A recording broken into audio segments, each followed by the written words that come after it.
Hello, everyone, and welcome to episode 15 of the North Star podcast. Today, we got a returning here, episode 15 with Cody. So I know if none of you have listened to episode 1, you can go check that out as well. But, I'm going to have Cody just start off just to explain kind of what he does a little bit, probably less description than last time. And then we're just going to go into it as coaches, just talk about kind of, nutrition, what we've been through, clients, things like that, just to give some info to people. So hand it off to you, buddy. Yeah, so I've been personal training for 5 years now.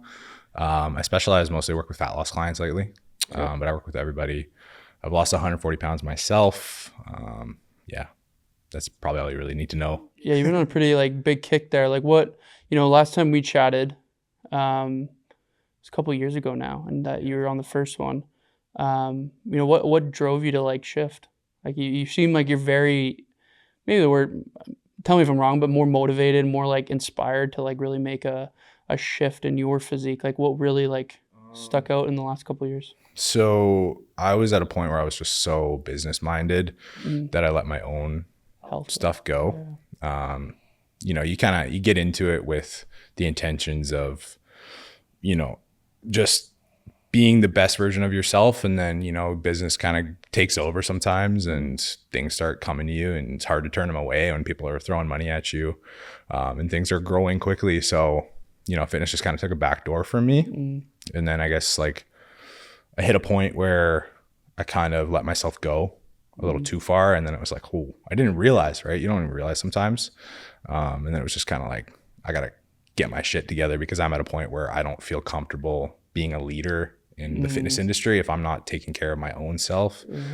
So you just kind of hit a point where it's I don't want to call it a bottom, but almost a bottom in a sense, where it's all right, I got to get my shit together on my end if I'm going to serve people to the best of my ability. Was there do you remember a specific moment that was I gotta make this shift? Not really. I think I kind of knew for a while, and the thing is I kind of started to realize it as we got a new puppy, and things kind of got crazy with that. So it was I knew I needed to do something, but there was no snap moment in that instance. It was kind of a progression of knowing, okay, I need to do something as soon as I can, and just slowly working towards better habits. It wasn't one of those Rocky Balboa montage moments or anything.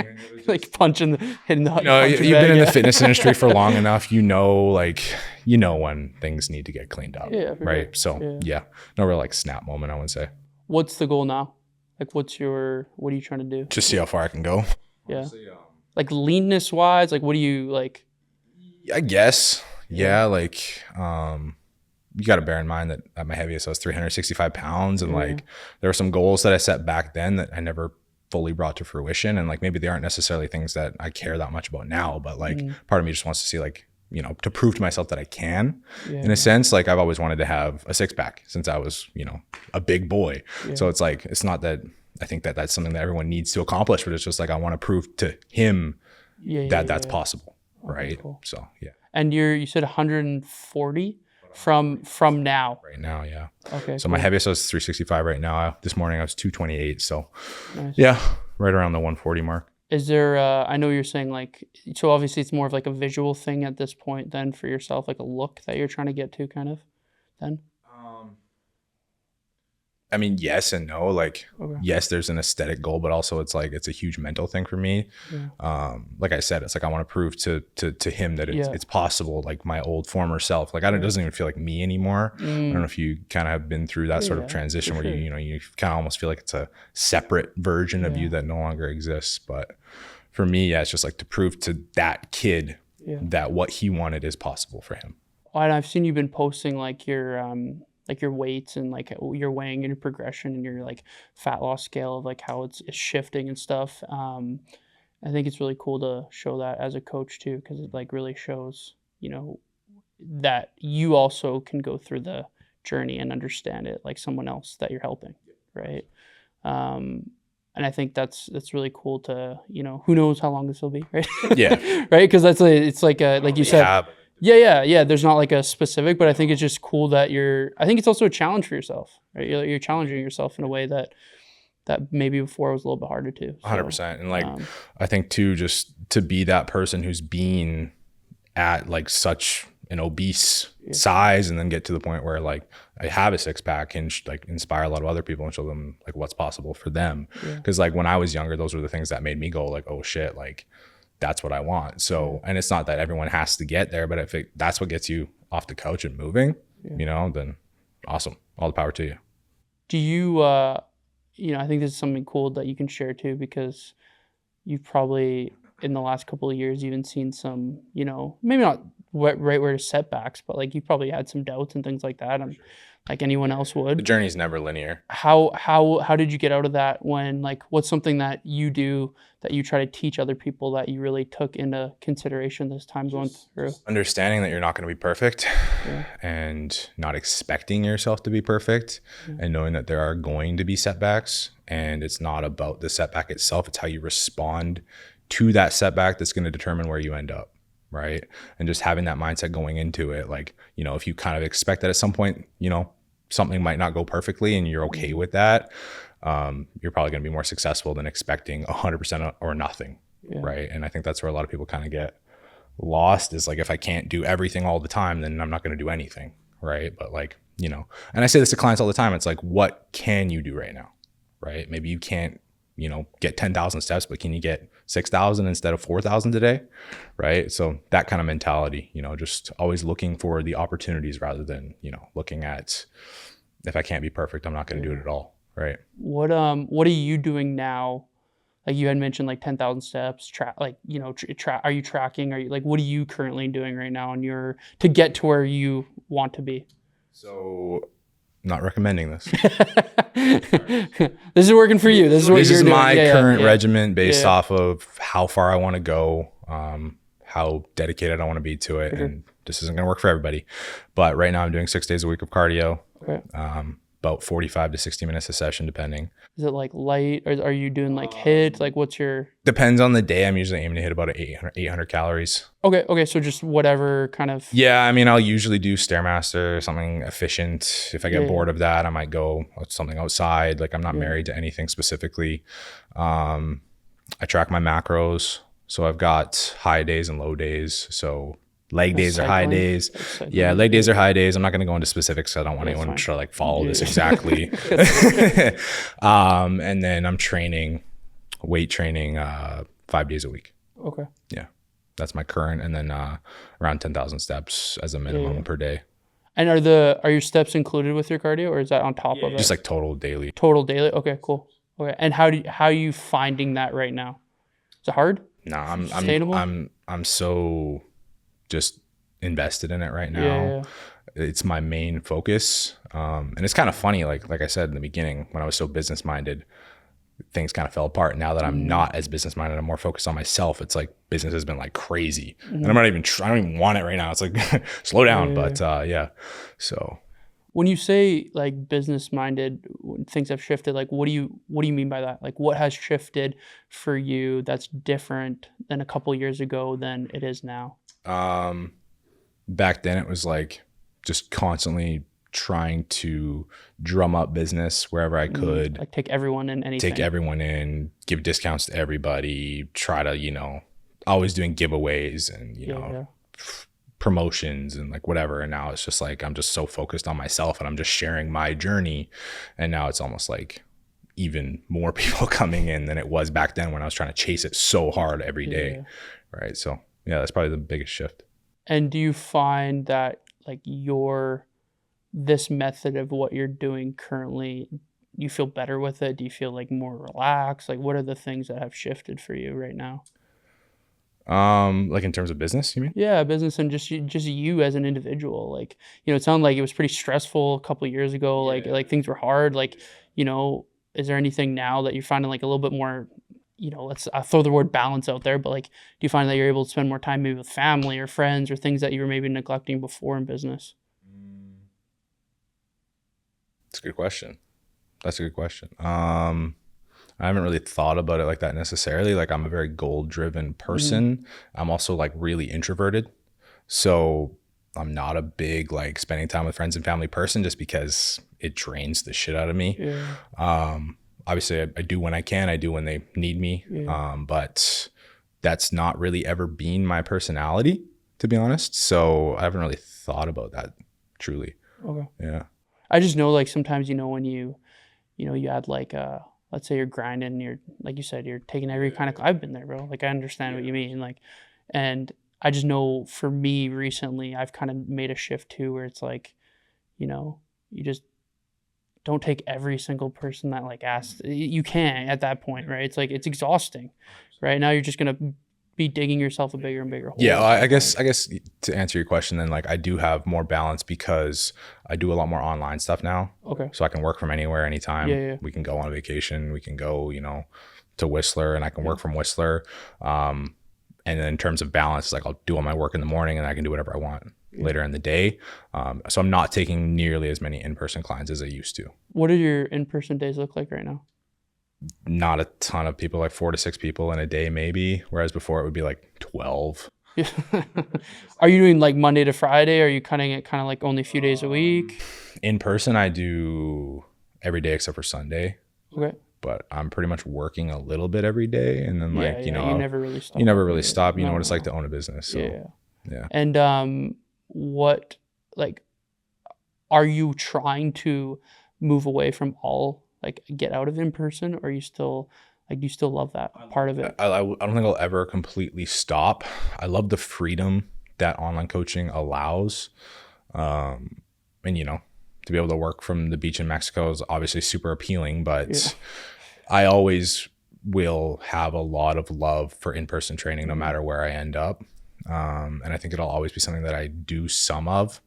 Obviously, like the goal is to get to a point where you can be selective with who you take on and that sort of thing, and only take on people that you really love every second of training. And I think that shifting my business to more online and spending more time making content, I'm finding more people that are aligned with who I am as a person as well, which is nice. So yeah. You had mentioned about making content and kind of following towards your journey, like showing your journey and stuff, and you said it made a huge shift in your business. Why do you think that? I've gotten a lot better at being myself, right? And I think that's valuable as a coach, because there are thousands of coaches out there. You can find a coach on every corner, basically. And if you can't be yourself, how do you expect people to seek you out as an individual, right? And I think that's where a lot of coaches get lost. It's like they're chasing followers and likes and this and that. And I don't think that that's the right approach.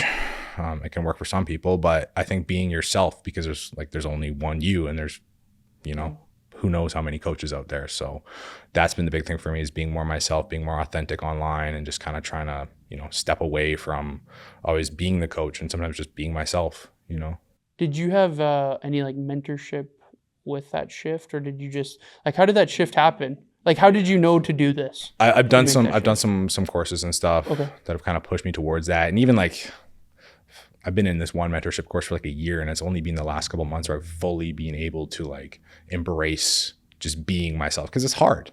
It's not easy to, especially as an introvert, it's not easy to put yourself out there and fully be yourself online, because there's always that little bit of fear that someone's not going to like you. But something I've had to really work to get over.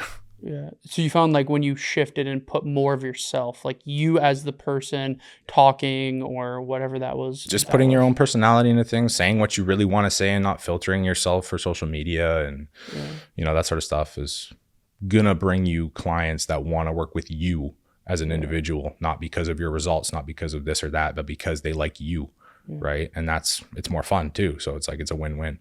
Cool. I like that. No, I always get curious about kind of like what other coaches and how their mindset of it is. And speaking of that, I want to kind of shift now to like, you had mentioned that you mostly work with people trying to lose body fat and things like that. And, you still work with other people, but that's more of your niche and things like that. What's your philosophy when trying to help someone? Like, what's your, it might have changed mine has changed in the last few years on how I've kind of approached things. So, that might have done for you. Like, how do you start someone off usually? Obviously depends on the individual, but strongly depends on the individual. It always just depends on the goals, depends on how many sacrifices they're willing to make, depends on what they're trying to accomplish and by when and that sort of thing. So the modality is going to depend highly on the individual. and it's always going to shift. And I think that you have to have a lot of tools in the toolkit and know when to use them and what's appropriate for who. And but I'd say my overall philosophy is finding what works for the individual. Right. Do you usually start them by tracking calories? Do you what's your... Yeah, so typically it'll be some form of macro tracking, but there's always the preface of, you don't have to do this. This is just what I would recommend. But again, it depends on the goal. Like if someone comes to me and they're like, I just want to be healthier, am I going to give them a strict plan to follow? No, absolutely not. But if you come to me and you say, you know what, I've got my wedding in 6 weeks and I want to fit into this dress by this day, then, we're going to have to be a little bit more, we're going to have to be a little bit more involved. Right. So like if someone comes to me and, they're obese and they just want to be healthier and they want to start taking some steps in the right direction, it might be something as simple as like, go for a walk, drink some water and eat some veggies. Yeah. But it's just really, like I said, it's individually dependent. But I'd say as a whole, primarily most people are doing some form of tracking, whether that's through macros, whether that's through hand portions. There's some form of tracking that's always got to, there's always got to be some sort of, guideline. Yeah. And, I want to chat about this because we were chatting a little bit about this on Instagram about like food quality versus like calories versus blah, blah, all this, like the debate and all these things. And I think we both agree on the premise of how to do it. And I want to talk a little bit about that, about just the philosophy behind quality versus quantity. And I kind of want I just want you to kind of vocalize in what your view of it is and your touch on it as well. I should premise talking about like calories and tracking and quality of foods versus like, do calories count? Do calories don't? You know what I mean? So stuff like that. So I think that food quality is always highly important. Yeah. Always highly important. But again, it comes down to the individual level. Yeah. And if I've got somebody who is eating, 99% processed food with like a vegetable thrown in here and there, does it make sense for me to take that person and break down everything they're currently doing and fully transition them over to, you need to eat this fruit, this vegetable, whatever? Probably not. So again, it's like, is food quality important? Absolutely, all day long. Yeah. Definitely what we want to work towards. Is it going to be something that's possible for everyone to jump right into, dive headfirst into, and like fully grasp and be able to even like comfortably do? Probably not. So again, it always comes down to the individual level. I feel like I'm going to say that 1,000 times during this, but disclaimer. Yeah.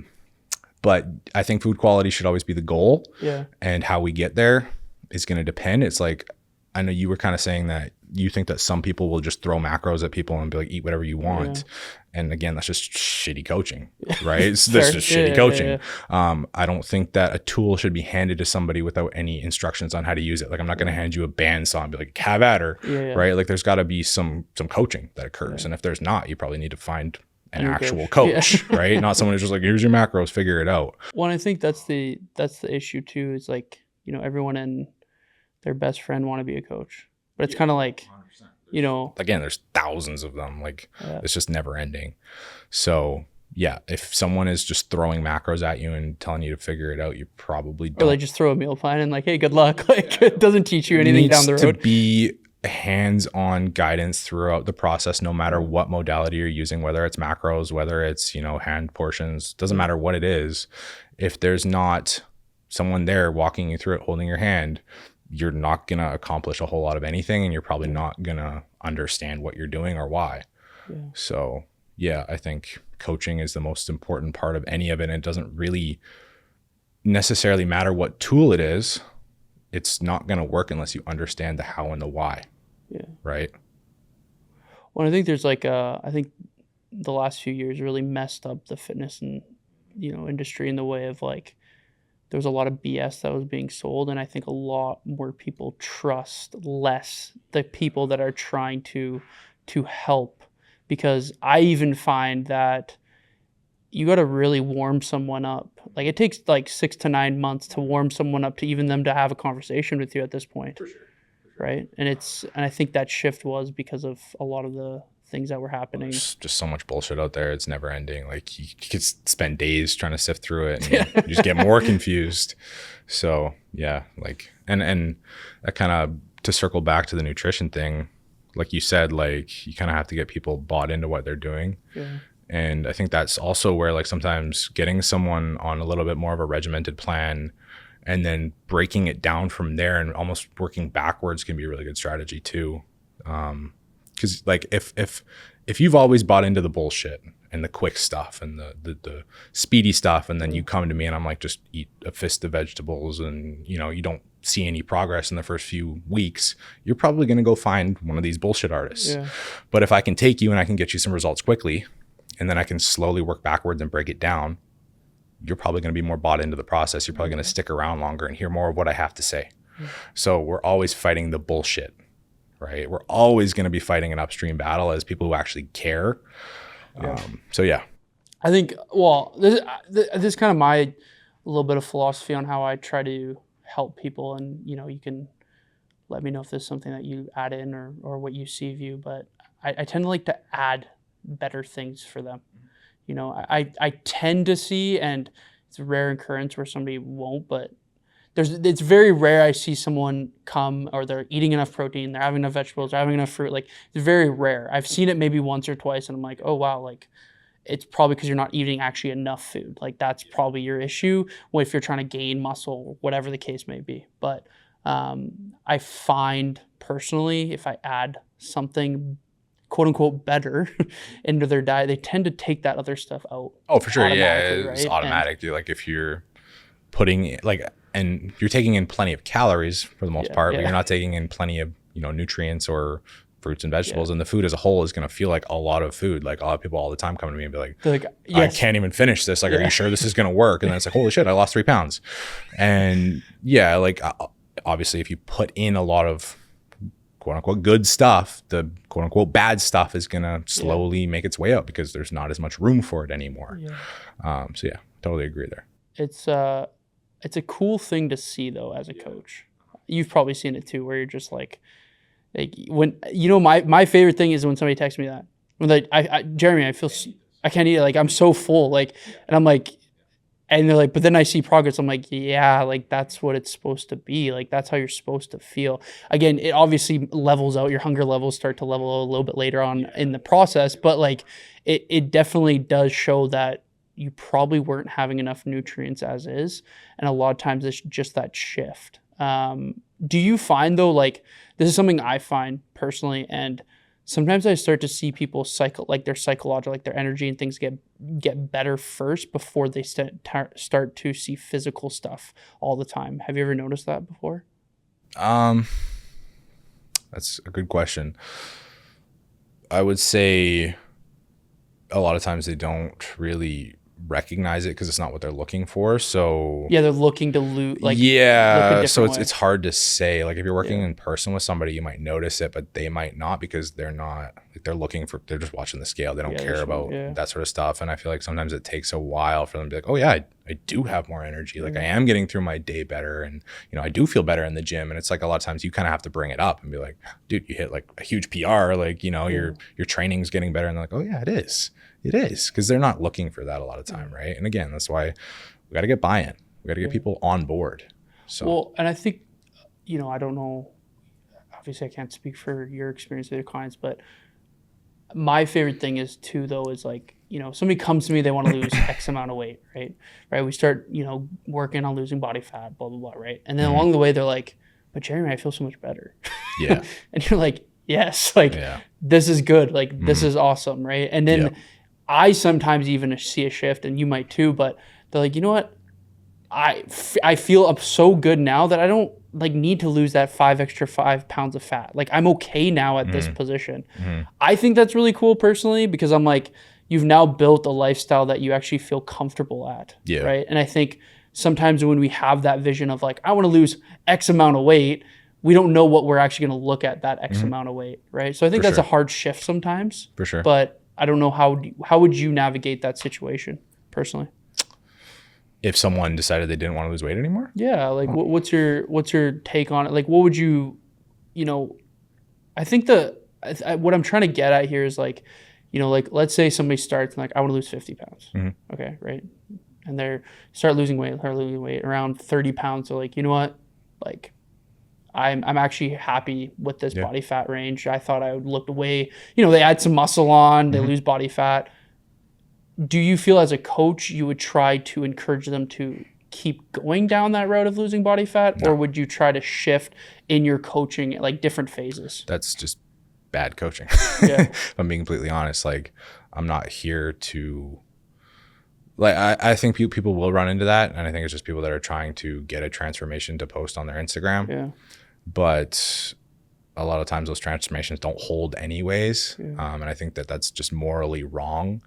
And I think your job is to serve the individual for the thing that they want to accomplish, right? It's not my job to interject and tell you what your goals are, right?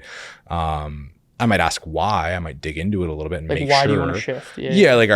Like, are you just feeling tired of it? Or like, or are you genuinely happy with this and, you want to go a different direction now? And that's all day, your goal, right? My job is to serve you. My job isn't to tell you what your goals are. But I would maybe dig into it, but I'm not going to tell you what to do. Has that ever happened to you before? Where someone has told me they're good? Yeah. Like they're like, you know what? Actually, you want to shift. Does that happen? Anything that's kind of not like outright. Not necessarily like outright. I wouldn't say like where someone was just like, I'm good now. I wouldn't say like in that context, no. It's sort of gotten to a point where someone might have decided they want to put on some muscle, or someone might have decided they want to maintain for a bit, or, they got a vacation coming up, and then it's just like, we're going to shift gears and teach you how to handle that stuff. Kind of just like a natural curve, but it's never been just like a snap moment of, I'm good now. Yeah. I've had that happen a few times, but I think it's because they noticed how shitty they felt before. For sure. Like they're like, I felt so shitty, and then now I feel so much better. I'm like, and it kind of like messes with your mind, man. You've been there. Like when you're feeling horrible, you tend to look at yourself in a horrible lens. Of course, of course. Like you justify and you're more hard on yourself than you were like when your mind's right and you're like feeling better, right? Of course, of course. I just think it's a really cool shift when I see it, and I just want to bring it up to see if you had any experience that as a coach too, but I guess my question for you too is, based off of all this, what do you find is I know it's going to be depending on the client, but like, what do you think is the time frame somebody needs to work with a coach? I know it's dependent, but what is the average? Oh man, my opinion and what actually happens are so different. I think that you need to fully understand, depends on the client. I think you fully need to understand how to lose fat. You need to fully understand how to maintain your weight for a significant period of time. And you need to fully understand how to put on muscle. If you know how to do those three things, you can probably handle yourself. Yeah. If you don't know how to do those three things, I can't guarantee what's going to happen next. Yeah. And it's like a lot of people will, go to a coach with an aggressive fat loss goal in mind. And then once that's accomplished, like, I'm good, I'm gone. Even though, you can recommend, you can throw the kitchen sink of recommendations at them. If they don't want to hear it, then that's just somebody that you simply cannot help. You can't help everybody with everything all the time. But in my opinion, you should go through an entire fat loss phase. If that's your beginning goal, take an entire maintenance phase, spend a little bit of time building muscle, maybe repeat that one more time, and then you probably will fully understand. Depending on the coach, you should be educated enough to be able to handle your own stuff. Should you go to a coach just to lose fat and then nothing else? In my opinion, probably not. But that's just the natural curve of what sometimes happens. And, what I typically will do in that situation is, spend my time explaining what I would recommend, how to get out of that, where to move next.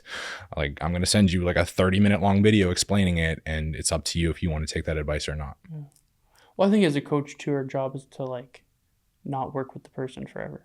Yeah, of course. But I think that's that's the misconception. Is like, it's like, I love you as the individual. I love you as like, I'm so happy we got to meet, but like, you're good now. Yeah, 100%. And like, if you decide, after you've maintained for a year, like, I want to go on a vacation and I need to dial it in, you come back. Yeah. And we'll dial it in. We'll make sure you're accountable. So yeah, I mean, individually dependent again. Yeah. I just think that way as coaches though, we can help more people that way. For sure. Because then, what I think the big thing too is the impact that you have on that individual they can impact the people around them.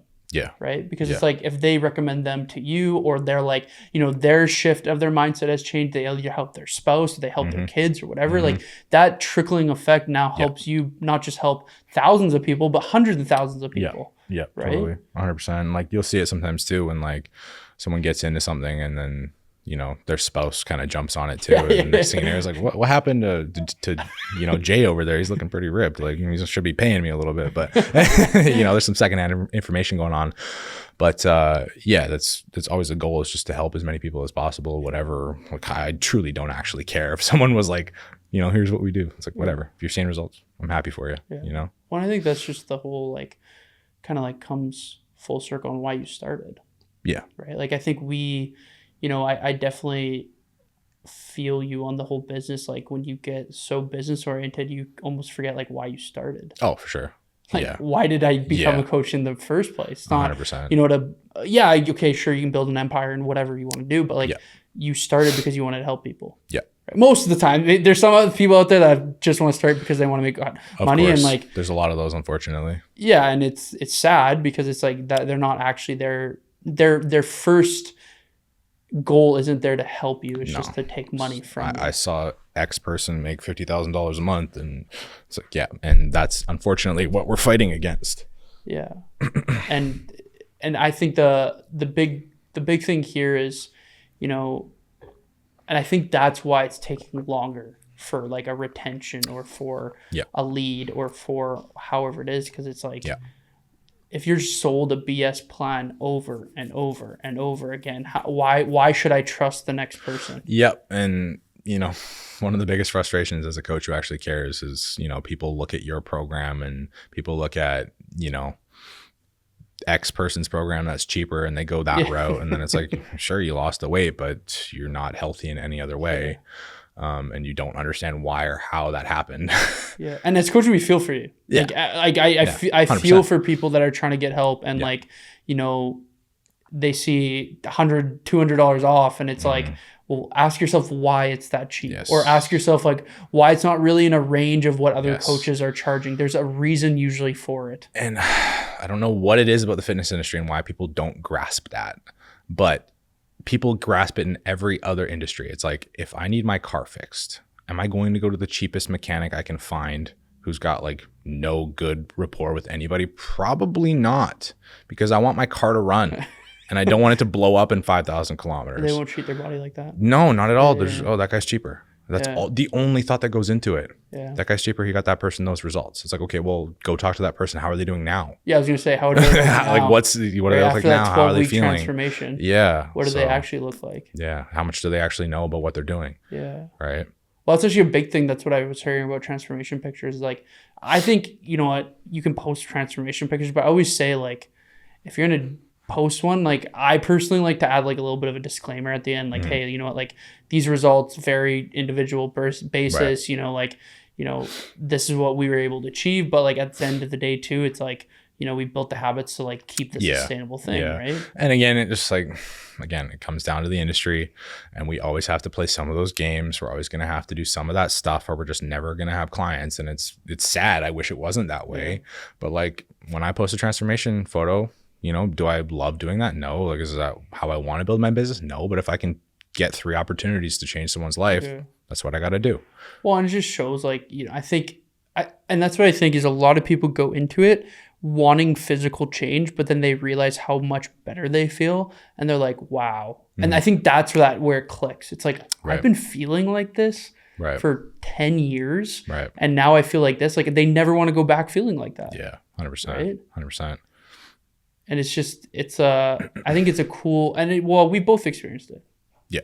I know what it feels like to feel like shit all the time. For sure. I couldn't even tie my shoes at one point. Now I feel like I could run through a brick wall if I had to, It's like, I want to feel like this forever, and I want to see, and again, it's like part of my goal too, is just like see what I'm going to feel, like what I'm going to feel like in, another 6 months of this journey. And 100%. And like, you don't really realize the levels of like how good you can feel until you accomplish them. And that's part of why too, like I just want to see like what am I going to feel like, in another few months. So yeah, just kind of push the boundaries. Just see what happens. Yeah. Right. And I might not, I might get a six pack and I don't give a shit anymore, and so be it. What is your end goal?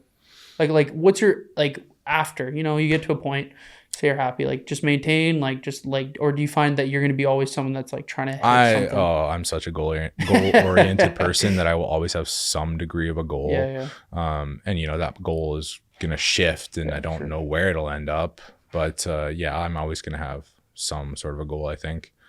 Have you seen this shift of like people just want to run a marathon?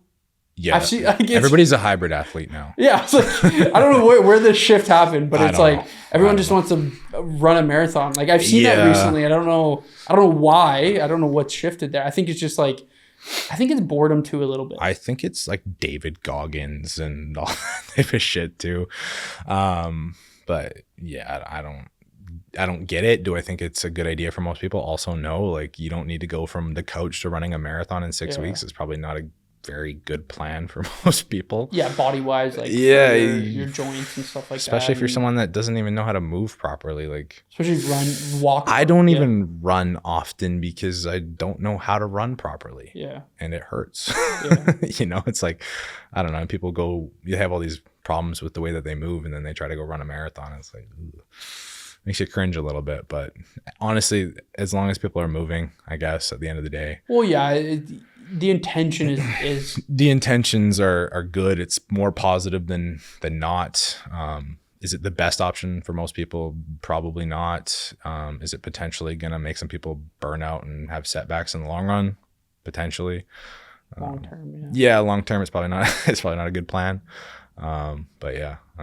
As long as you're moving. One, we can both chat about, let's say somebody's couch potato they want to start doing something. I think just like starting any sort of, if you start walking, just start walking. Like you don't have to, like I said, go run. You don't have to do anything crazy. I think if you just can start with walking, or if you're still feel intimidated in the gym, like maybe, I'd probably throw some strength training in there too. But like if you're going to start anywhere, just go for a walk. Oh, 100%. Like increase your steps, like you're saying. Like if you can do 4,000, go do 6,000. What's the next stage? Like if I'm currently on the couch and eating just processed food all day, what is the next step? What's the, it's like, I'm not going to go from being an employee at Walmart to trying to run a Fortune 500 company. It just doesn't make sense for me. I don't know what I'm doing.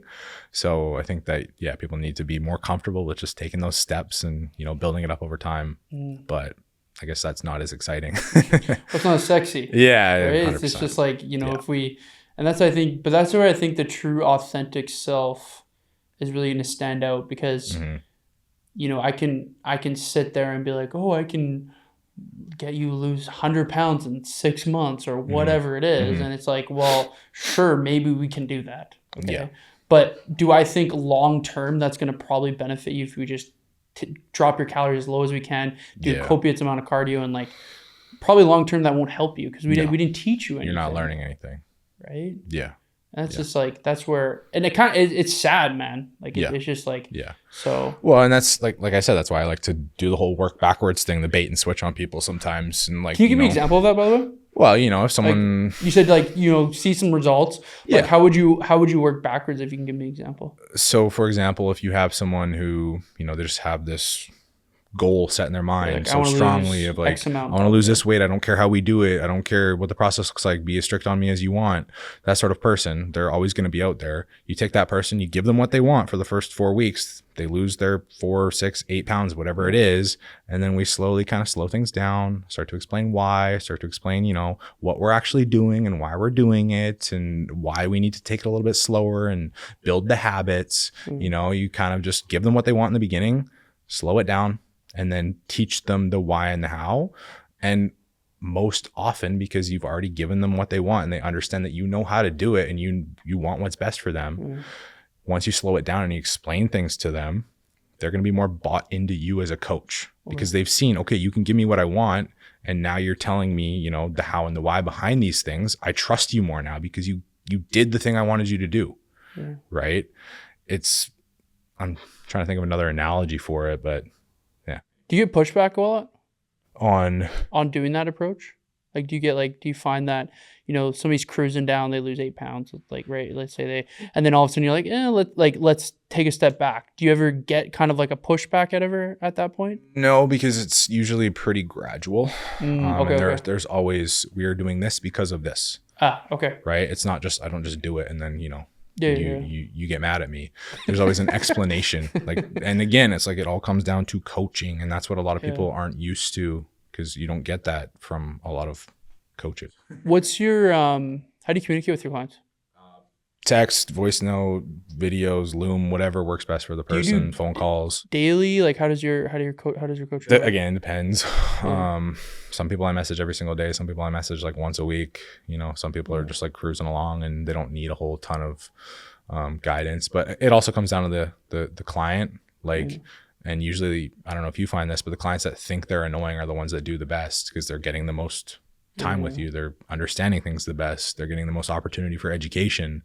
So if you're my client, please annoy me. I love it because I can actually teach you things. Yeah, actually, it's funny. I just had that conversation with someone. I was like, I get a lot of people say like, because I say like, text me whenever you want. I don't care when you message. Like, obviously I'm sleeping. I can't answer. Right away. You got to understand I'm not always going to answer. Yeah, instantly. But I'm like, the more you message me, the more that you communicate, the better I can help you.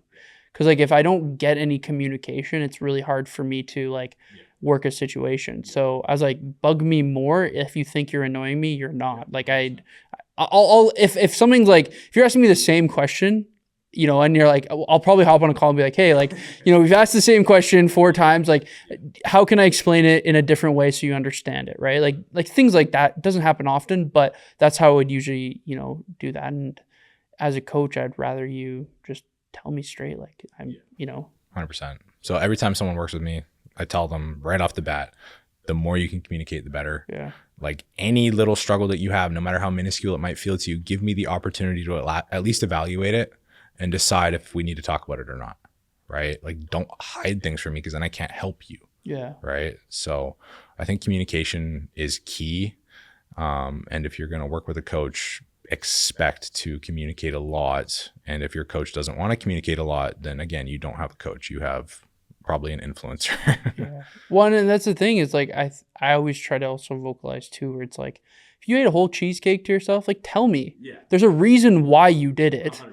Right? Break it down. Yeah, we can understand. I'm not gonna get mad at you. No. I'm not gonna and I think that I had somebody say that before. They're like, well, I don't want to disappoint you. Like, I'm not gonna be disappointed. Yeah, I'm gonna be more disappointed if you don't tell me. I want to opportunity to educate you. Yeah, because I'm here to help you, right? And that's just but I think that also too really plays onto who you are as a person, though, and in your values as a coach too, because there's no such thing. Well, okay, maybe there is such thing, but I don't know of a coaching school. There's not like, you don't just get thrown in and they're like, oh, this is how you coach, right? Like, you do some courses and things like that, but you find your way of doing it by trial and error, right? Yeah. A lot of trial and error. I mean, yeah, you can take courses here and there, but like you said, there's no like coaching academy or whatever. Yeah. You pick up little things here and there as you work with people, as you take random courses here and there, as you talk to other coaches, and you develop your own style. Niche. And because not everyone's niche. Yeah, we might have similar ways of doing things, but our personalities are all so different, right? So what's your speaking of just your niche and things like that, what's your who do you find you tend to, I guess, attract in the way of like your clientele basis? Is there you have range of clientele usually? Yeah, typically a pretty big range of people. Lately, like I said, because I've been trying to be more myself online, it's more people who are similar personality types to me. Do you have an age range you find that you tend to? I know it varies. But... Again, yeah, like more recently, it's been like 25 to 40 in there. Again, because I'm being more myself and I'm attracting more of those kind of younger people who just want to like have some fun with it too. And people who don't mind some swearing and don't mind, just talking shit. Because at the end of the day, I want my job to be fun. Yeah. Right. And a lot of people don't like that. A lot of people tell me I shouldn't swear and I shouldn't do this and I shouldn't do that. And it's like, well, I don't want to work with people who aren't okay with that. Yeah. Like, I don't want you to, the first time I swear, to be on a call and you like, oh my God, like, yeah. So You're so unprofessional. Yeah, and it's like, okay, well, you're just probably not the client for me, and that's okay. There's thousands of coaches out there, so hundreds of thousands, millions probably.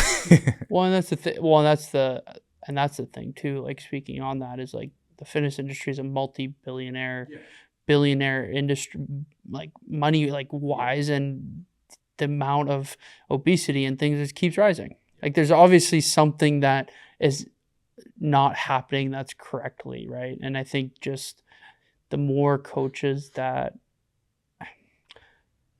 I think the big thing is, like, as the consumer, I guess. Okay, I'll talk to my client here. If I'm, do your research.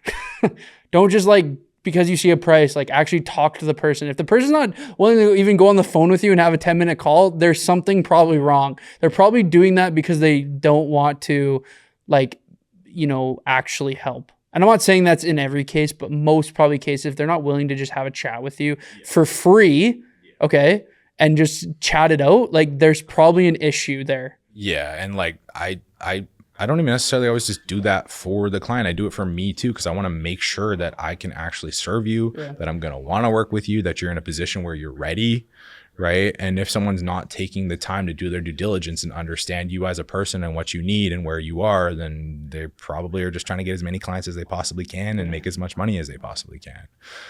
So yeah, like you said, take your time, choose your coaches wisely. Don't be afraid to fire a coach, Don't be afraid to ask questions. Yeah, and like, just understand that there are options. There are a lot of options. Well, and it's funny too, because you've probably, when I say quote, like, when I say free, but it's like, how many calls have you probably made or had that you didn't, there's clients that you haven't had, right? So it's yes, it's time that we're giving out, but at the end of the day, it's like, I don't mind having that call, even if you don't sign on.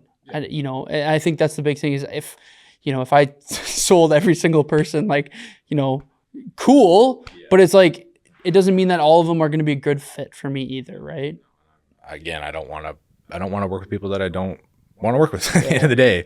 So it's an interview for you. It's also an interview for me. Like, I want to make sure I can actually. I think that's a big thing too. Like, as a coach, like, knowing what's your, I guess, clientele in a way, like who you jive with too. Yeah, if you get along with someone better, you're probably gonna be able to help them better too. How long have you been in the industry for now, roughly? I want to say 5 years, roughly. Yeah. Yeah, I usually say, like, around that time you start to, like, really like get your footing, right? Yeah. Because I think, like, when you first start, man, year one, you're like, I'm gonna take as many people as I can. You have to, in my opinion. Well, and to be honest, you probably should, because you're gonna learn a lot. If you work with all different people from all different, walks of life, you're probably gonna learn a lot about how to coach people and, what works for this person and what doesn't work for that person. And, being open-minded to working with all different types of people in the beginning is probably a really good idea to build your skill set, because we need to have tools in the toolkit to be able to pull out at the right moment. Yeah. So, well, and when you're starting, like, it's very hard.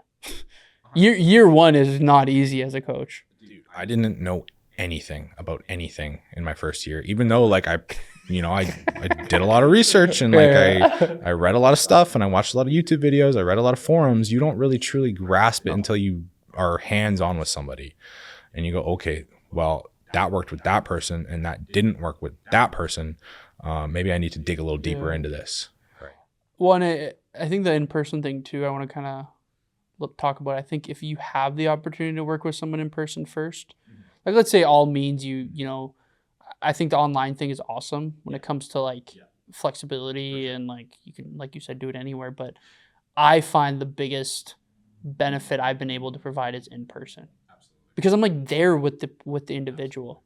So I think too, if you ever have the opportunity to, work with someone in person, even if you did, like, 20 sessions. Yeah, and honestly, my favorite clients are hybrid clients where they do a little bit of both. Yeah. If I can get one session with you every couple of weeks and, like, also do the whole online thing, like, you're probably going to get really good results. Yeah. And I'm going to have a lot of time to spend with you and teach you everything. Do you do, I just kind of transferred this approach recently, but I started doing semi-private. I don't know, have you dabbled in? Well, like semi-private personal training, so it's like, you have small groups of. Oh yeah. I've tried in the past. It's not for me personally. I mean, part of that is being an introvert. Yeah. Part of that is I just love to be able to like really dive into things with people. Person. Yeah. See, like how I approach it is, I do minimum, like, so 6 is the max, but each individual has their own workout that they're doing. So it's not like it's not like I'm like, okay, everyone's doing the same workout. It's like, hey Jimmy, here's your workout. Hey Becky, here's your workout, kind of thing. Like, and it's usually with people that you've been working with for a little while. But what I found is, and you might find this too with some clientele, but like, I don't know what you charge an hour. You don't have to say it, but let's say you're charging $100 an hour, let's just say, right? And somebody can only afford to see you once a week. Well, what I've done is I try to make it where it's like, a little bit cheaper so you can come see me more, right? And I think that shift with me, like I still do personal training, but I don't know if I absolutely think that there's a place for that. I think it's a good option for people. Is it what I absolutely love to do? No. Yeah. Because I'm the type of person where like any sliver of opportunity to teach you something, I want to take it. Yeah. I love to educate people. I love them to like, my favorite thing in the world is when a client comes to me and they're like, hey, my friend was talking about this and I told them this, and it's like they're proud of themselves because they understand it and they were able to help somebody else. Like that's my favorite thing in the whole world is when someone truly understands everything, why they're doing it, how it works. My goal at the end of the day is for someone to walk away like so confident in what they're doing and like so confident that they understand it fully that they could teach it to someone else if they had to. Yeah. I actually found more of a passion with training again doing this. I was like, I just think for me what happened is I did like the one-on-one for so many years, and I did the 12-hour. Dude, 10-12 hour days of one-on-one it's long. Dude, like dude, I'm gonna tell you by hour 6. Oh yeah. I think 6 is the sweet spot. I was like hour 6, I was like, okay, like what do I do? Right? Like I have another 6 hours to go. And then you gotta be like, try to show up like you did on the first person that you saw. Right. And so what I just found that shift for me. I wasn't sure if you've incorporated it all in your I've tried, and I do think that it's. Have you done groups of 2? Like 2s? I have, yeah. Same, not like couples or friends. It's just me on it. It's just not for me, to be honest. Like I really love to break things down and individually work with somebody. It's just what I prefer. It's not that I think that there's anything wrong with that or that I think that there's like in one-on-one is like better. It's just for me. Yeah. That's what I prefer. Well, especially if you were saying like you're more introverted, you don't like. Yeah. Like I love it when there's like maybe like 4 and I'm like helping each person individually and I'm having like a conversation with the whole group. Like everyone's just like, it's almost like a barbershop. Like everyone's like chiming in, everyone's like getting to know each other, like, but everyone's still doing what their specific goal is. That's what I have found to be like fun again for me, which is really important because if you as a coach don't find it fun, the individual is not going to. I almost went the other way because I used to do like big boot camps and I used to do much like small group, and then I was like, I just was so burnt out all the time, and that's where I had to like take a step back and be like, okay, I think one-on-one is just it's more my style. Yeah. So because you did probably that. Like I probably shifted doing a little bit of a different approach. Like I started doing like classes of like 10, 15 people in this space, and then doing one-on-ones where now it's like I'm in between. Like I'm doing less people than a big group, but I'm also doing a little bit more than PT. And it's cool to see how everyone also too in the room becomes friends. Sure, 100%. And it's like you can hold each other accountable, and some people might know a little bit more about certain exercises than others, and you can work together and collaborate. Like I feel like that's something I could potentially see myself doing long term with my like really experienced clients. That's how I shifted it was people that I've been having for a little while. A little bit more time with you. Something to think about. Yeah. I wasn't sure if you had incorporated it or not. So yeah, no, and honestly it's probably just because I did the big huge groups and stuff and I was just like, ooh, I don't want anything. Yeah, you don't want nothing to do with groups. Yeah. Well, that's cool. Do you do hour sessions, 45s? Like what do you do? Full hour. Always hour? If I could do like hour and a half with people, I would. Like the more time I can spend with you, the better. Like. And again, it just kind of comes down to the person, comes down to their goals. Like some people can't. Some people can barely make it through 45 minutes if they're really pushing themselves. So Yeah. See, that's where I don't, and I think that's what happened with me is I was doing, like you were saying, like 10, 12 hours. And I was like, I just need 15 minutes in between. So like I started doing a lot of 45s because I was just like, you're just capacity for the conversation. Yeah. I guess like my thing is I've got a lot of clients that have been training with me for like Years. pretty much the entire time I've been training. Yeah. And it's like, if you're only training 3 days a week, obviously, like there's going to be quite a bit of stuff we got to get through if you're more advanced. And it's like at a certain point, it's like, all right, I got to go. You finish up with that and, I'll see you next week. Yeah. And so there are certain times when I wish I could spend even more than an hour with somebody, to be honest. Do you, and you probably like you're friends with them now? Yeah. Oh, I have so many clients where it's just like, what's up? 100%. Go squat. Right? You got their warm up. Everything's kind of routine, right? You know what they're doing. Yeah. They're just there for the extra push. They're there for the extra accountability. Little things here and there they want to work on. And well, I think that's the good thing though, is like you shift with them and things like that too, right? I like the hybrid approach though too. You work with them in person, but you also help with their nutrition. I think that's really cool. I think people, in my experience, at least with me, they get the best results that way. Yeah. I always look at it too. I'm like, if you're going to pick one or the other, it's a really hard thing because with fitness, maybe we can chat about this too, because, if you had someone to start, okay, this is a cool question. They had to pick one or the other. Where do you think they should start? I know it depends, blah, blah, blah. But let's just somebody's like, I only want to start with me here. I know, right? You just want to start with one. What do you do? I don't want to say it. It's going to come down to the goal. Yeah. If someone moves pretty poorly, I'm going to want to have them in person. I think so too. Because I think you can change their diet later. Yeah. You know what I mean? Like if you get them into strength training and them gaining muscle and getting a better composition, then the nutrition can... Yes and no. Because the thing is, obviously this, but for the people, if you're not getting the right fuel in, we're not going to build anything, right? So... How would you just break it down to the basics? Like you're just teaching them how to move. Yeah. It's a hard one, right? That's such a tough question. Because I've had that though. Somebody comes in, they're like, I just want to train. I don't care about the nutrition. I don't care about the... Let me put it this way. So when I work with somebody online, the way that I do things is they also have the opportunity to work on their form with me. Now, again, that comes down to them actually recording themselves and sending me a video. And a lot of times that doesn't happen because either they're not comfortable with it, they just forget about it, whatever their reason is. Yeah. If someone is fully invested in the process and they are willing to take all the stuff I give them and use it fully, I think that online is better. Because if you're actually engaged, you're sending me videos, you're communicating with me, you are probably going to move pretty damn well by the end of it, right? Because I will take your video and I will break it down and I will, explain to you what we need to work on. I actually send a full video back watching yours and drawing things on the screen. If you actually can take that and learn from that, I think that's better.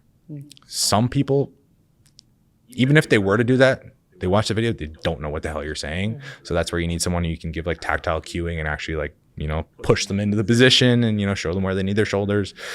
But yeah, that's such a tough question. I cannot give you an actual answer. Well, I think, I'm thinking about it too, because like, let's say you have someone who's never worked out in their life. They're also their nutrition's not that good, right? If you were to throw some resistance at them, they would gain some muscle. Even if their nutrition was poor in, let's say, the first month. Probably in the first month, right? They would gain some muscle at that point, right? You throw any resistance. There are extremes where you're getting like 7 grams of protein. Yeah. Got nothing to build with.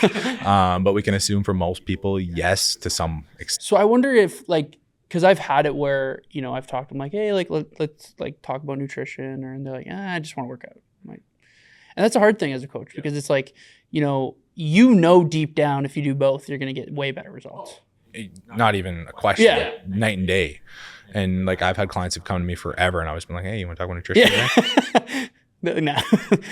And you're just like, but then you have to, it's like one of those things, like, but you're here. And you're moving. Yeah. You're getting stronger. Yeah. And, you know, there are still things happening. And like, again, you got to kind of meet someone where they're at. And if it takes someone 3 years to finally come around and, you know, be like, you know, maybe let's talk about nutrition today, then, you know, sometimes that's just the way that it goes. And I've only had that happen a couple of times, but I did have one client, I worked with her forever. And then, you know, I kept like kind of push it. And then eventually one day she just decided, all right, let's do the nutrition thing. And then it was like, boom. Oh yeah. That, you know, I've leaps and bounds in progress. Yeah, I've recently seen that with a client. I've seen him for 5 years.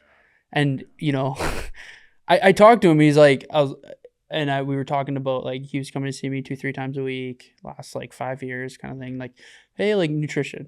No, yeah. Next like, time. Yeah. Next time. Like, and we were chatting and he's like, I'm ready.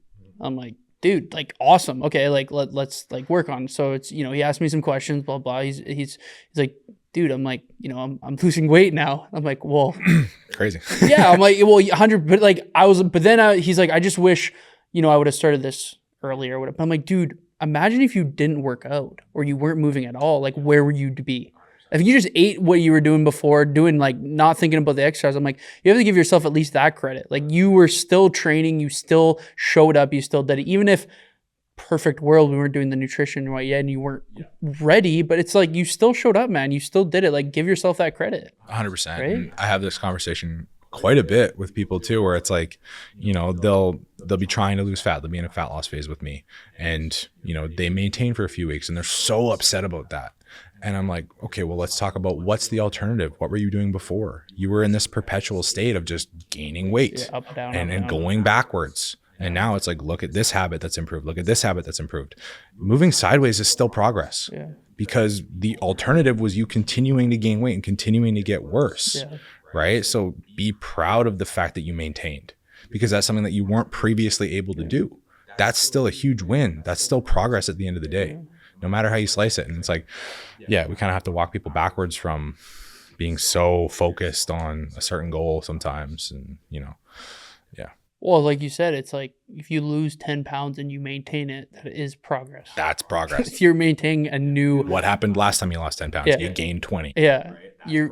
You're maintaining a new physique that you weren't able to before. That is progress. And I think that's a hard thing to communicate as a coach because when somebody sees 10 pounds down and then they maintain, they're like, what am I doing wrong? Yes, I have to be doing something else that is extreme. And that's the hard thing is just like communicating like, no, like, don't worry. Like things are okay. Like, you know, do you get all your clients to weigh themselves? Yeah. Oh, well, okay. At the current moment, yes. Yeah. What's your take on that? I do a little bit different and I'll explain why, but I want to hear your... I hate that I'm saying this again. It depends on the person. If someone had like a serious, you know, mental block, whatever with it to the point where it was just like, you know, super uncomfortable for them to weigh themselves, you know, we'll get there. Yeah. But at the end of the day, I don't think that there's anything wrong with awareness. I don't think that there's anything wrong inherently with weighing yourself, and we have to understand why you feel that way. Yeah. Is there an underlying reason why? And hey, sometimes it's not my place to get into that with you yet. But it's like, I don't know, if I'm driving my car and I want to know when I need to go to the gas station, I'm going to look at my gauge, right? I'm not just going to kind of guess. And I think that as long as you can do a good enough job of explaining the why behind it, in most cases, people will be like, okay. I understand it. I get it. That's not always the case. And some people will never want to weigh themselves. But I don't know. I'm genuinely curious what your take. No, I just, you know, like the big thing I've seen, and I've literally seen this where it's like, you know, I'm like, hey, like for the first couple of weeks, I just don't want you to weigh yourself. Okay. We're working on like a lot of new things. And I've seen it. People sometimes gain weight first when they start on a, like, it's like, have you seen the whoosh effect? Have you seen that little, where it's like, all of a sudden you just gain and then all of a sudden it's like a huge, so I sometimes see with the first like couple weeks, especially if I'm like, hey, like, I just want you to focus, like how you're feeling, hit these goals, like we're working on this, but don't weigh yourself. And, you know, a couple weeks go by and they're like, I feel it amazing. Right. And then I get a text middle of the week. So I decided to step on the scale and I'm up 1 pound. And they're like, I feel like shit now. I'm like, but you just texted me last week how much you felt better. But it's that psychological thing, right? And that's where I have not that I have a hard time with people weighing themselves. It's more of the fact that I think there's a time and a place, like you said, right? It's understanding why you feel like that when you do. But I just think like when I start with someone, or when I think back to when I started, I felt like I just did so much right away. Like I was throwing like calorie tracking, protein, and I had no clue what I was doing, and I just felt super overwhelmed personally. So I kind of try to sit with that with like myself and a client. I'm like, would a client feel super overwhelmed if they had to now track their calories, track their protein, track their fruits, track their vegetables, track their water, and they were eating 90% processed foods before, right? And they have to weigh themselves, and they have to go do workouts 3 times a week, and they have to go 10,000 steps. So it's like, what you were saying is kind of like working backwards with them too. That's just my thing with the weight thing that I found. So yeah. The way that I look at it, I guess, is it's a learning opportunity. Yeah. And like I said, I'm all about as many learning opportunities as we can have. If I can like take the time to explain something to you, explain like the mechanisms behind it, why it's happening, why you might feel the way that you feel about it, and we can really break that down. Then that's an opportunity for me to teach you that weight isn't everything. That's not the end all be all. Yes. And if I have that opportunity with you by having you weigh yourself and having you watch those trends and having you understand that they're not always going to move the direction that you want them to, and that is 100% okay. I would prefer in most cases to do it that way and have you just plainly look at things and understand them fully and understand, it's going to go up and down. Like mine goes up and down too. Yours goes up and down. Everybody's goes up and down. And if I can explain to you why, and that there are so many other factors at play, and you can actually take that, grasp that, and then understand, okay, so the scale at the end of the day doesn't really matter. And it's just data that I send to my coach for him to make decisions. That's where I want you to get to. That's not always possible. Some people are always going to have that, that tick in them where it's like, ooh, I don't want to look at that. And that's fine. If you don't want to weigh yourself, you don't have to. Right? I've got other metrics I can use. But ideally, I'd rather someone be able to weigh themselves, be like, okay, whatever, send it to Cody, and let him make the decision. I'm really big on progress pictures. That's my, I'm very honed in. I'm like, send me progress pictures. I just think, you've probably experienced this maybe, but somebody has their vision of I want to be 145. Okay. And they're so stuck on 145, but then they get, like I said, they get to 155 and they're like, I feel amazing and I look great, but I have this vision of 145 in my head. And that's the only thing that I've seen. And that's a really hard thing to communicate with someone. And that's the challenging piece I find with the scale sometimes, is when there's that number fix of because you've seen it, dude. You've seen it before, where you probably, and I see this with females, okay, quite a bit, right? It's we want to get, it's I want to be, when I was 20 years old, I want to be the same weight. I'm it's not that it's not possible, but let's just why? But why exactly? But why? And let's just go the direction and see, how you start to feel and how you start to look if we put an extra 10 pounds of muscle on you. Because now your physique's going to change drastically, right? When you were 20 years old and at 120 pounds or 150 pounds and you weren't lifting weights, maybe it'd look a lot different.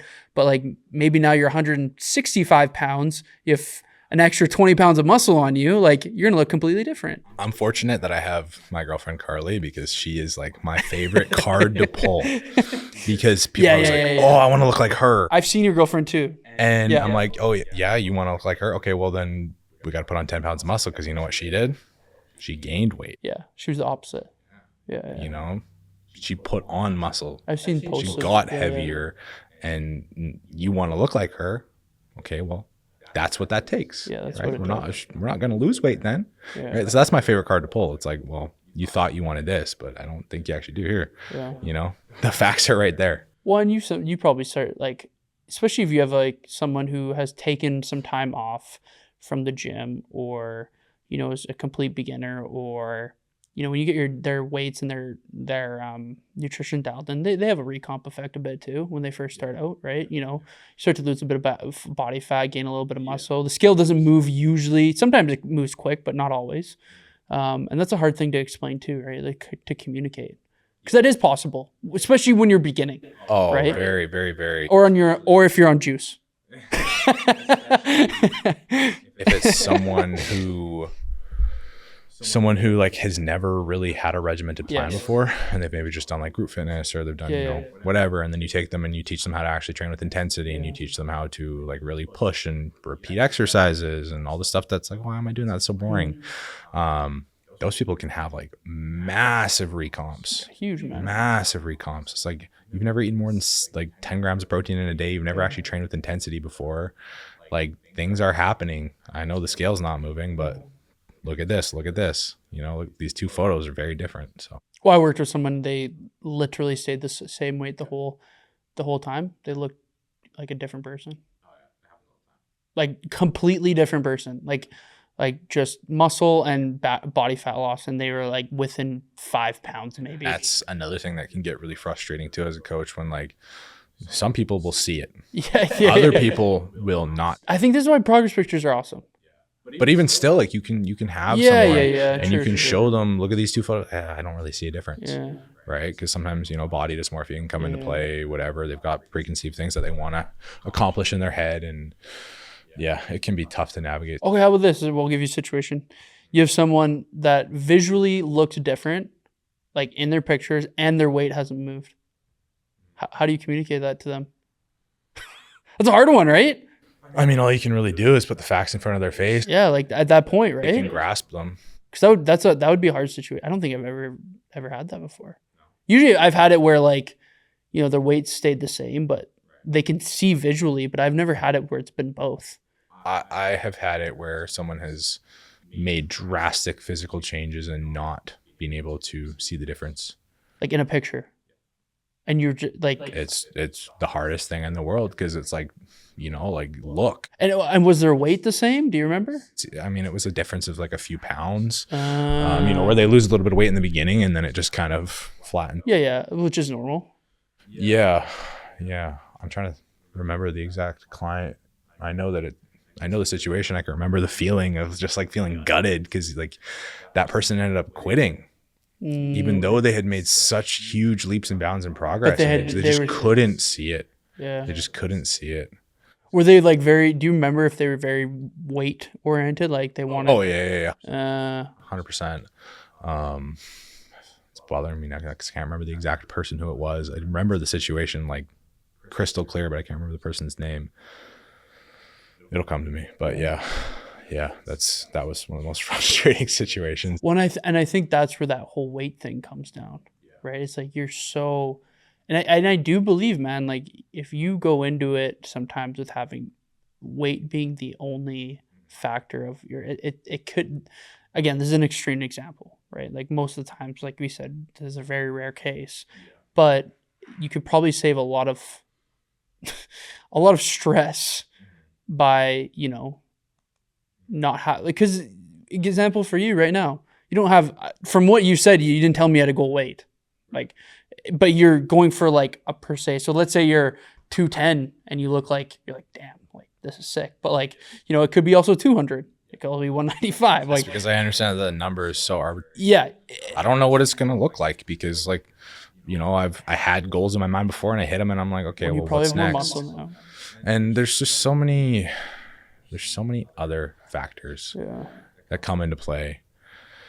And yeah, I don't know. I also don't have an end goal in mind, period. So it's tough to kind of relate it back to other people, but yeah. But I think it's because you understand that the number doesn't justify what the physique looks like. And I also understand I'm not going to stop. Even if I do hit that number, like I'm always going to be like, okay, what's next? Yeah. Right. So there's no point really for me to. Do you have a body fat percentage? Not really. No, it's just like a look. I guess just a rough look. And, I might even get to that and be like, no, I want to push a little bit further. Or I might decide to stop a little bit before that. I don't know. I'm just going to see. Playing it by ear, if you will. Yeah. But I think sometimes that's okay. Yeah. And I might hit a certain point where it's just like, I physically don't want to be in a calorie deficit anymore. That's fair, man. How long have you been in a calorie deficit for? Well, obviously you've probably shifted. I'm guessing you've probably done like a little bit of like a maintenance break in a way. You've had probably events or whatever that's happened. I don't know exactly. I'd say like 5 months now. Okay. I did a 9-month cut initially. Yeah. How much weight did you cut? That was around 40 pounds, I want to say. And then I took some time to just pack on some muscle and eat more food and just get strong as hell. And then Did you get any weight at that point? Did you gain any weight at that point? I think I put on like 10, 15 pounds. Okay, so you went 40 up 15. Yeah. Okay. And then now I'm actually, a couple of days ago, I had my lowest weigh-in that I've had ever. And until you remember. As an adult with muscle on me. Like I know that my lowest ever was 190. That was in high school. I had like no muscle. That was a crash diet. Terrible. Doesn't really count. No, it wasn't healthy. Yeah. But this is the lightest I've been as an adult that feels healthy, I guess. Do you I know we were not mentioning calories or what your breakdown, we don't, it probably wouldn't help anyone, but do you feel like this is a good amount of food for you? For the goal. Yeah. Yeah. I mean, Like, do you think this is a sustainable? no, not at all. No. But it doesn't have to be. You want to go a little bit more extreme right now? I don't think that a fat loss phase should ever be considered sustainable. I think that the modalities should feel sustainable and there should be an exit plan, but I don't think that a fat loss phase in and of itself has to be quote unquote sustainable because it's a specific period of time with a specific goal. And sometimes that requires more sacrifices than you would typically be willing to make, right? It's like, am I always going to want to be in a calorie deficit? No. Should I be? No. So is that sustainable? No. Right? At some point, we have to bring those calories back up. We have to exit out of that phase. If you were doing what I would consider quote unquote sustainable, you wouldn't be making any progress. Because to me, what's sustainable would be roughly around maintenance, right? So I think that people get kind of confused in that sense. The word sustainable gets thrown around so much without people truly understanding what that means. And I think that you should feel comfortable using the modality that you're using for a very long period of time. Do I think that you should be comfortable being in a calorie deficit? No. Like there's going to be some discomfort that occurs. There's going to be some sacrifices that happen that you shouldn't expect to make forever. Right? So I guess that's my take on it, is like sustainable in what sense? Crash diet versus more of like I would say an appropriate calorie deficit, I guess. I guess what I mean by sustainable. Yeah, and that's why I say like the modality should feel sustainable. Yeah. The calories maybe not, right? Like, because again, it's like obviously maintenance and a deficit, no matter how you slice it, are going to be different. So you were saying like play by ear, but then you were saying like you should have an exit plan of, like when you're in a deficit and things like that. And like, do you have a point where you're like, okay, like in your head, do you have like, I'm going to be this weight, do you have that per se exit plan, or like you said, you've been doing it for 5 months, right? And with I mean, I know what the process is going to look like to get back out of it. Do I know when it's going to occur? Or no, I don't know that. I know that I have a plan in place of, how to get back out of it and where I want to roughly end up. And, I want to get back to enjoying more fun foods and I want to get back to, living my life a little bit more and having probably a beer. Less cardio, I'm guessing. Yeah, of course. Like, I don't want to do 6 hours of cardio a week forever. Right. And again, come on, man. like, no, that ain't me. This is a specific thing for, kind of challenge yourself. Yeah. Yeah. Yeah. Well, I think too, like, I think you have to be in a good headspace though to do it, to be honest. For sure. Yeah, you have to be doing it for the right reasons too. Yeah, like I don't think that can be for anyone though, because I think there's a big part of it. It's not just the numbers and the amount of cardio, and it's like the mindset that you have for it. Right? Like I think, honestly, I think that's the hardest thing in a way. Like I think the premise. I think I'm going to say this very lightly, like in the way of like, I think losing fat is easy in the way of we know what to do, but the industry makes it complicated.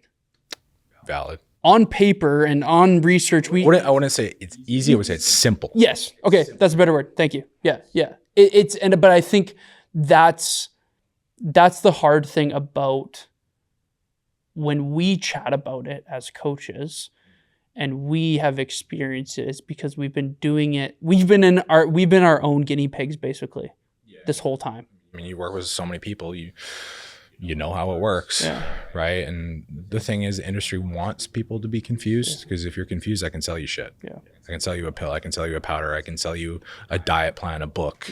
If you understand how fat loss works, and it's literally so simple, like a 5-year-old could understand it if you could figure out how to explain it to them. But people don't want you to know that. Let's make a child's book, like a children's book. Literally, on losing like body I want to make like a picture book of like. Let's do it. Seriously, yeah, for real. That's a pretty good idea. Fat loss like I'm 5. But yeah, like fat loss is just so fucking simple. Yeah. So simple. But if you truly grasp it and understand it, I can't sell you anything, because it's like, why would I want to eat that shitty diet and do that stupid plan? That doesn't make any sense. I think maybe it's to where we live, North America. I think we tend to look at giving ourselves so many different obstacles that we can't lose body fat. It's like, it's Susie's birthday and there's chocolate cake. I have to have a piece because it's her birthday. It's like, okay, cool, sure. But like, you also didn't have to have like 10 shots of tequila. So it's like, it's hard, because it's like we live in a very culture where it's like food is like it's food's not just energy to people. Like at its simplest form, yes, of course it is, but like it's got a lot more influence, value to people, a lot more influence on people's lives. Like you don't meet up to breathe oxygen, you meet up to have a donut or a coffee, right? Like there's always there's community involved, there's celebration involved, and it's obviously because 100 years ago there wasn't a whole lot to go around, so it's like, let's celebrate with this thing that we have a lot of it on this day that we don't normally have a lot of. And the problem is that now we have so much abundance of food. It's crazy. It's literally everywhere. You can't get away from it. Walk across this, and you can get something that's like 1,000 calories. Calories used to be a problem. They're not a problem anymore. They're everywhere. Yeah. It's not hard to get calories in. It's so ridiculous. And you cannot out-train that. Don't ever try that, please. If you're listening, do not try to out-train a poor so incredibly diet, please. So incredibly difficult / impossible. Yeah. I think it's and going off like these events and things like that too, it's I think it's important to go just do them and go celebrate and things like that. But I also, I try to explain to someone, and I think there's also a bit of scarcity sometimes with food. Like, it's like, let's say there's a box of Oreos there. I'm like, unless Oreos decides to never make an Oreo ever again, you're probably going to have the opportunity to have an Oreo at some point, right? But I think I always try to say, it's like, will you regret eating this more than you actually enjoying it? Like how long is that satisfaction, and how much more regret will you have? It's delaying gratification for the bigger picture goal, and a lot of people really suck at that. And I think that's something that as a coach you have to really teach, and just like it's a you have to understand that there's always going to be a trade-off. No matter what you do, there's always going to be a trade-off. If you decide to not go to the birthday party because you want to be more committed to your goals, or you decide to not have a piece of cake because you want to just stay focused on your goals, maybe you don't get time to enjoy a piece of cake with Sally.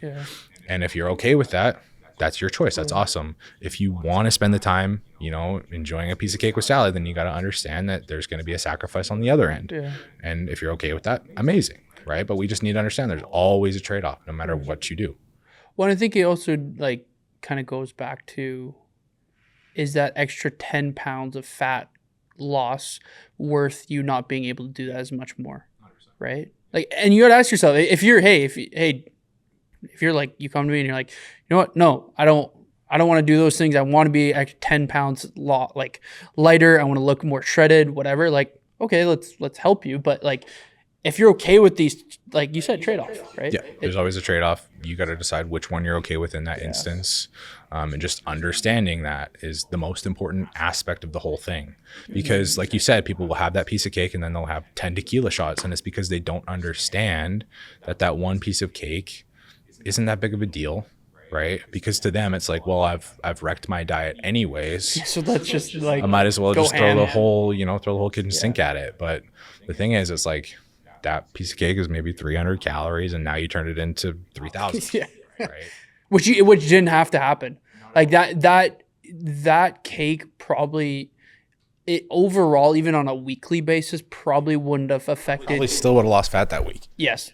And I think that's, unless you're like, okay, don't get me, if you're having cake every single night then that's a different, but if you're having a cake, like, have a piece of cake and then the next week you're pretty on top of everything. Next week you are like, and then you have another birthday. It's like, those are not the things that are leading you to, it's like kind of like the, where like you've heard this, like fruit's bad for you. Like don't eat fruit. Like the sugar's bad. It's like, I'm telling you right now, it's not the apple that you're eating that has led you to be 50 pounds overweight. It's not that apple. I'm telling you that right now. Right. It's like, it's the truth though. All right. I need everybody to know that I have been eating Sour Patch Kids all week, at least once a day. And I'm down like 3 pounds this week. Like sugar was the problem. Sugar causes obesity. Okay. Well, the facts are the facts. And the fact is I lost 3 pounds and I ate Sour Patch Kids this morning. So and it's just like, and I think that's the issue too, is like, see all these scientific research studies and this person's quoting this and that person's quoting that. And then one person said eggs are good for you. And then the other person's saying eggs are bad for you. Like it's always contradicting each other. If you listen to everybody, you would have nothing left to eat. Yeah. There's even water. Like I saw, bad, ice cream's bad. Everything's bad for you. Like nothing is good for you anymore. It's just like, oh my God, dude, I can't even handle it. Well, it's like the warm, cold water. Like you can't drink cold water. You can't drink warm water or whatever. I've seen that too. And I'm like, come on, like, like, well, but I understand that from a consumer side. Like, do you know how frustrating that would, like, we both know because we're on the other side of it, but like, imagine someone coming to you and you're like, they're asking you about these questions. You're like, what? Like how confused they would be. The other day, I had a new client come to me and she's like, her last trainer told her she couldn't eat carrots. They have too much sugar. And you're like, what? Carrots are not a problem. Yeah, no, they're not. Not even close. Well, it's interesting you say that because I maybe this is something that that you haven't done or have done, but sometimes I won't even like get people to track their veggies, like part of their calories, and not as many as you want because most people, are not going to have that many. Well, that's the thing too, man. Like I'm like sometimes depending on the individual, I'll do that with fruit too. Sometimes. It's very rare where I'll see someone just down a whole watermelon. Like you'd be really hard pressed to gain weight eating only fruits, vegetables, and lean protein. Yeah.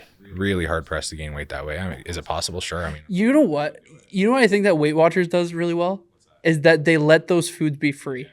I actually do agree with that. I think that's really cool that they do that. In a lot of cases, I think that's a really good idea, and I think a lot of people lose a lot of weight that way. I mean, obviously, there's extreme cases on everything, but sure. like, because I remember this is always stuck in my mind. I remember I was watching My 600-Pound Life, and there was a guy. All he ate was oranges. It's all that man ate, just oranges, like hundreds of them every day. Just insane. Like most people, obviously, would be so full they would probably throw up. But that always kind of stuck in my mind for whatever reason. But like at that point too, if you're eating 100 oranges, I bet you at that point you probably are still losing weight if you're 600 pounds. Oh, okay. And that's the thing though. Like that's what I'm trying to say. It's not the fruits, the veggies, and It's not because fruit is magic. It's because it's very hard to eat that much fruit. it is. Yeah. What's like the example like potato chips and having the whole potato? Yeah. Like Potatoes all day, every day. yeah, like try eating that many potatoes in one sitting. That's in a bag of chips. Like it's. Hey, you know what? If you can do it, like good for you, man. And that's honestly like a really good strategy too for some people. It's like if you want to have potato chips, make them yourself. Yeah. Right? put them in the air fryer, throw some salt on them. Yeah. It's like, you're probably not gonna be able to eat nearly as many as when Lay's makes them. It's just like, that's such a hard thing to sometimes shift for someone though too. It's kind of like, I don't want to make this, or like, you know, but it's like, if you really truly want it, if you want the goal, you're gonna do it. Do you really truly want the potato chips, or is it just because it's convenient, it's quick, and you're hungry, right? Yeah. Well, it kind of goes back to like, do you really want the goal too?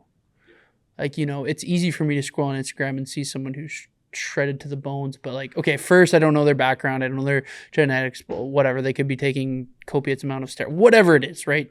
I don't know that, but also too, like, am I just doing that because I look at it and I'm like validated for 1 second that I'm like, I want it, I actually like want to look like that? Or is it like, truly, do I really want it? Am I okay being an extra, like I said, 10 pounds more body fat, maybe not as lean, but I don't think most people realize the level of sacrifice that actually takes to like be the extreme level of sacrifice. Yeah, I think most people realize the level of sacrifice that takes. Also, oftentimes the level of drugs and genetics, and you know, be realistic, I guess, at the end of the day, because otherwise you're going to get pretty disappointed. Well, I think that's where I think this is another nice thing for people to understand is like, when you go onto Instagram, you see, let's say 1,000, 100,000 people that are shredded. That's actually a very low percentage of the whole world, right? It just seems like a lot because it's in one platform. And like, if that's all you're looking at all day, that you're going to assume that that's what everybody looks like. It's like, I'll give you an example. Like, I train at a bodybuilding gym. Everyone in that gym is massive. Everyone in that gym is strong. When I walk into that gym, I feel tiny.